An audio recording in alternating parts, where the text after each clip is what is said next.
कहते हैं कि दुनिया में मन सबसे ज्यादा शक्तिशाली चीज होती है। अगर किसी चीज को तुम पूरे मन से चाह लो तो तुम उसे हासिल कर सकते हो। ये मैं नहीं कहता, ये सभी महापुरुषों का कहना है।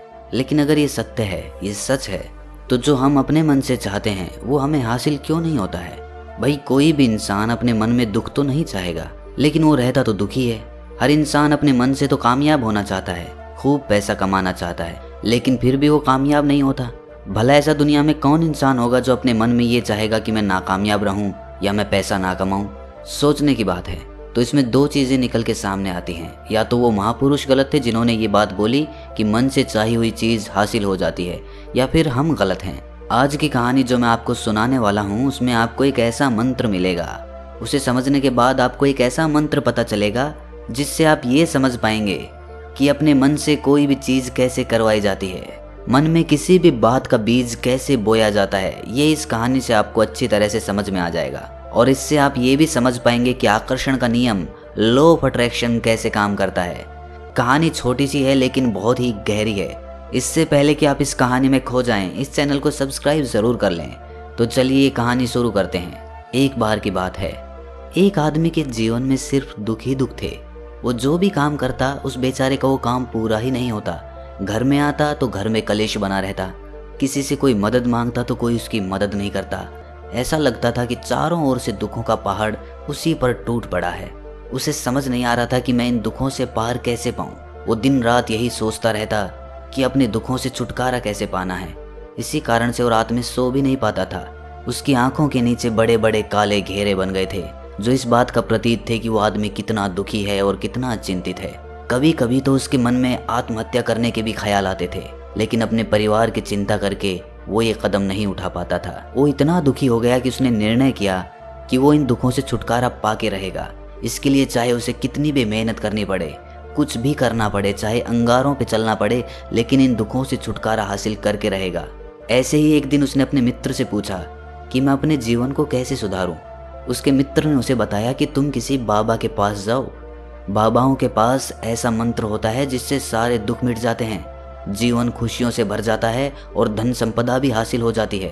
तुम किसी ऐसे बाबा को ढूंढ लो, बस तुम्हारा काम बन जाएगा। उस आदमी के मन में ये बात पूरी तरह से पक्की बैठ गई कि कोई बाबा ही मेरा दुख दूर कर सकता है, और इसीलिए उसे किसी भी बाबा के बारे में पता चलता तो वो उस बाबा के पास पहुंच जाता। वो उस बाबा को अपनी समस्या बताता और उससे उसका समाधान पूछता और कहता कि बाबा, मैं कुछ भी करने के लिए तैयार हूँ, लेकिन मेरी इन समस्याओं से मुझे छुटकारा दिला दीजिए। आप जो कहेंगे मैं वो करूँगा, लेकिन मेरे जीवन को सुधार दीजिए। बाबा उसे कुछ टोने टोट के बता देते थे करने के लिए, और बदले में दान दक्षिणा ले लेते थे कि ये टोना टोटका करने के बाद तुम्हारे घर में सुख शांति बनी रहेगी, बस इस टोटके को पूरी विधि के साथ करना। वो आदमी घर लौटकर पूरी विधि के साथ टोने टोटके करने लगा, लेकिन बहुत टोने टोटके करने के बाद भी उसके जीवन में कुछ बदलाव नहीं आया। इसके विपरीत उसका जीवन और ज्यादा दुखी हो गया। जो भी बाबा उसे टोना टोटका देता था वो बदले में उससे दान दक्षिणा लेता था, जिससे उसका धन भी धीरे धीरे खत्म हो रहा था। इससे उसके जीवन में दुख और ज्यादा बढ़ गए। तब उसे लगा कि बाबाओं के पास जाने से तो मेरे जीवन में दुख कम होने की बजाय बढ़ते ही जा रहे हैं, तो मुझे क्या करना चाहिए? बाबाओं के पास जाऊं या ना जाऊं? फिर एक दिन एक आदमी ने उसे बताया कि तुम अपने घर में किसी पंडित को बुलाकर हवन करवा लो। हवन होगा, घर शुद्ध हो जाएगा।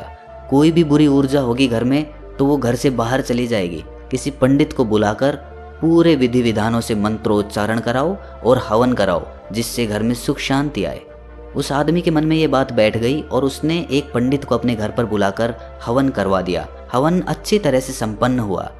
बदले में पंडित ने भी अच्छी दान दक्षिणा ली और उसके बाद वो वहां से विदा हो गया।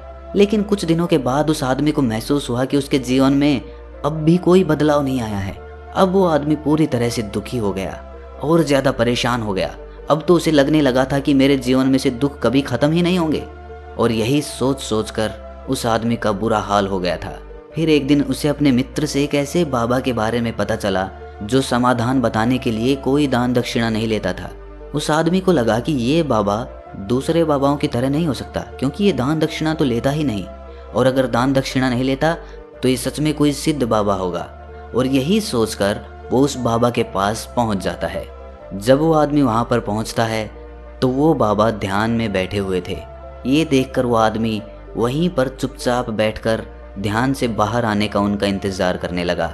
थोड़ी देर बाद बाबा ने आंखें खोली तो सामने एक दुखी और परेशान युवक को बैठे देखा। वो उसकी आंखों के नीचे काले घेरे देखते ही समझ गया कि ये आदमी अपने जीवन से कितना परेशान है।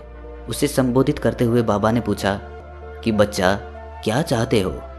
बाबा के पास क्या लेने आए हो? उस आदमी ने कहा कि बाबा, मैं अपने जीवन से बहुत परेशान हूँ। मैंने इन दुखों को दूर करने के लिए बहुत सारे रास्ते अपनाए। हर वो तरकीब करके देखी जो किसी बाबा ने मुझे बताई, हर वो काम किया जो किसी भी इंसान ने मुझसे करने को कहा, लेकिन मेरे जीवन में दुखों में कोई कमी नहीं आई। बाबा, इसके विपरीत मेरे जीवन में दुखों में बढ़ोतरी हो गई। मुझे समझ नहीं आ रहा है कि मैं क्या करूं। कभी कभी तो मैं आत्महत्या करने की सोचता हूं, लेकिन अपने परिवार की सोचकर मैं ये कदम नहीं उठा पाता। मैंने आपके बारे में बहुत सुना है बाबा, और मैं बहुत उम्मीद के साथ आपके पास आया हूँ। कृपया करके मुझे कोई ऐसा मार्ग बताएं जिससे मुझे अपने दुखों से छुटकारा मिल जाए। मैं अपने दुखों से छुटकारा पाने के लिए कुछ भी करने को तैयार हूँ। आप मुझे कोई भी रास्ता बताएं, चाहे वो रास्ता कितना भी कठिन क्यों ना हो, मैं उसको पार करके रहूँगा। बाबा ने महसूस किया कि आदमी तो सच में बहुत परेशान है। बाबा ने उसकी बात सुनकर कहा कि बच्चा, दुखों को दूर करने के लिए मंत्र ऐसे ही नहीं मिलते। मंत्र पाने के लिए कुछ करना पड़ता है। तुम कुछ कर सकते हो? ये सुनकर पहले तो उस आदमी ने सोचा कि ये बाबा भी मुझसे दान दक्षिणा ही मांगेंगे, लेकिन और कोई रास्ता ना पाकर उस आदमी ने कहा कि बाबा, आपको जितनी भी दान दक्षिणा चाहिए मैं देने के लिए तैयार हूँ, लेकिन आपका मंत्र सच्चा होना चाहिए, वो पूरा होना चाहिए, उसका फल मुझे मिलना चाहिए। उसके बाद मैं आपको जो भी दान दक्षिणा लेना चाहते हो वो दे दूंगा। बाबा ने कहा कि दान दक्षिणा तो बहुत छोटी सी चीज़ है, मुझे वो नहीं चाहिए। इस पर वो आदमी सोच विचार करके बोला, तो बाबा, मैं अंगारों पे भी चलने के लिए तैयार हूँ, आप मुझे बस आज्ञा दीजिए। बाबा ने कहा कि अंगारों पे चलने वाली छोटी चीज़ मैं तुमसे नहीं कराने वाला। मैं जो तुमसे कराने वाला हूँ वो बहुत कठिन मंत्र है, उसे पूरा कर पाओगे? बाबा ने कहा कि बाबा, आप मुझे बताइए तो सही, मुझे करना क्या होगा, मैं कुछ भी करने को तैयार हूँ। इस पर बाबा ने उसे कहा कि यहाँ से जब तुम अपने घर जाओ तो रास्ते में अपने मन में ये दोहराते जाना कि मैं सुखी हूँ, मैं सुखी हूँ, मैं सुखी हूँ। बार बार अपने मन में यही दोहराना, और याद रहे जुबान पर ये नहीं आना चाहिए, ये सिर्फ मन में दोहराना है। ये सुनकर वो आदमी बोला, बाबा, बस इतनी सी बात? ये तो मैं चुटकी बजा के कर लूँगा, लेकिन इससे होगा क्या? बाबा बोले कि इस मंत्र को करके देखो। वैसे भी तुमने इतने बाबाओं के मंत्र किए हैं, तो इस मंत्र को भी करके देख लो। उस आदमी ने सोचा कि बाबा कुछ दान दक्षिणा तो ले नहीं रहे, और छोटा सा मंत्र है, इसे तो मैं कर ही लूँगा। वो बोला, ठीक है बाबा, मैं ये मंत्र ज़रूर करूँगा। वो आदमी ये कहकर वहाँ से उठकर चलने लगा, लेकिन जैसे ही वो चलने लगा, पीछे से बाबा ने बोला कि बच्चा, एक बात याद रखना, जब तुम ये मंत्र अपने मन में दोहराओ तो तुम्हारे मन में बंदर के विचार नहीं आने चाहिए, बंदर का ख्याल भी नहीं आना चाहिए, तो ही ये मंत्र सिद्ध होगा। वो आदमी बोला, मुझे तो आज तक बंदर का कोई विचार नहीं आया, तो अब क्यों आएगा?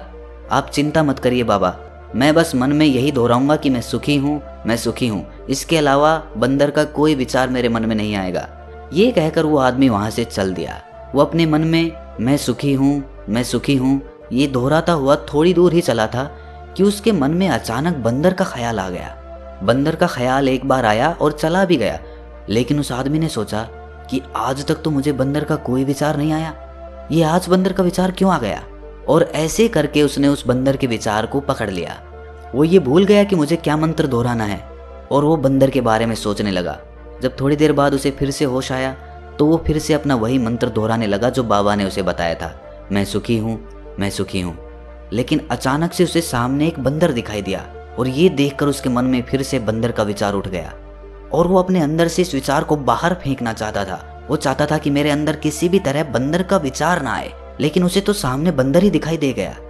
ऐसे ही जद्दोजहद करते करते वो घर पे पहुंचा, और घर पे पहुंचने के बाद अपनी पत्नी को कहा कि हे बंदरिया, मुझे खाने में बंदर परोस दो। और जब उसे एहसास हुआ कि उसने क्या बोल दिया, तो वो अपने बाल नोचने लगा। वो दीवारों में सर मारने लगा कि आज तक मुझे बंदर का कोई विचार नहीं आया, और आज मुझे ये क्या हो गया है कि मुझे हर जगह बंदर ही बंदर नजर आ रहे हैं। ये कैसी माया है? यही सोच सोच कर वो आदमी रात भर सो नहीं पाया। रात भर करवटें बदलता रहा और सुबह उठकर सीधे उसी बाबा के पास पहुंच गया और उसके चरणों में गिरकर कहा कि बाबा, पता नहीं क्या चमत्कार हो रहा है। आज तक मुझे बंदर का कोई विचार नहीं आया, लेकिन कल से जब से आपने मुझसे कहा कि बंदर का विचार नहीं आना चाहिए, तब से मुझे हर जगह बंदर ही बंदर नजर आ रहे हैं। उस आदमी ने कहा कि बाबा, मुझे तो आपके पीछे पेड़ पर बैठा हुआ बंदर भी केले खाता हुआ दिखाई दे रहा है। ये हो क्या रहा है बाबा? ये सुनकर बाबा हंसने लगे। बच्चा, मन का जाल एक ऐसा जाल है जिसे समझ पाना इतना आसान नहीं है। बंदर तो तुम्हारे रास्ते में पहले भी आते थे। जब तुम मेरे पास आए थे तो इन्हीं पेड़ों पे ये बंदर घूम रहे थे, लेकिन तब तुम्हारे ध्यान में ये बंदर नहीं था। तब तुम्हारे ध्यान में सिर्फ अपने दुख थे। इसके बाद बाबा ने उसे बताया कि बच्चा, हम जिस चीज़ से भी दूर भागना चाहते हैं, वही चीज़ हमारे मन में बहुत गहरे में प्रविष्ट हो जाती है। वो हमारे अंतर मन में समा जाती है। असल में हम जिस चीज़ से भी छुटकारा पाना चाहते हैं, उससे छुटकारा इसीलिए पाना चाहते हैं कि वो हमारे साथ बहुत गहरे से जुड़ी हुई है, और हम जितना ही उससे छुटकारा पाना चाहते हैं, वो उतनी ही गहरी हमारे मन में बैठती चली जाती है और आखिरकार वो हमारे अंतर मन में छा जाती है। ऊपर से तो हम चाहते हैं सुखी होना, कि मैं सुखी हूँ सुखी हूँ, हमारे होंठ भी यही बोलते रहते हैं, लेकिन हमारे मन में दुख समाये होते हैं। हमारे विचारों में, हमारे मन में हमें दुख ही दुख दिखाई देते हैं।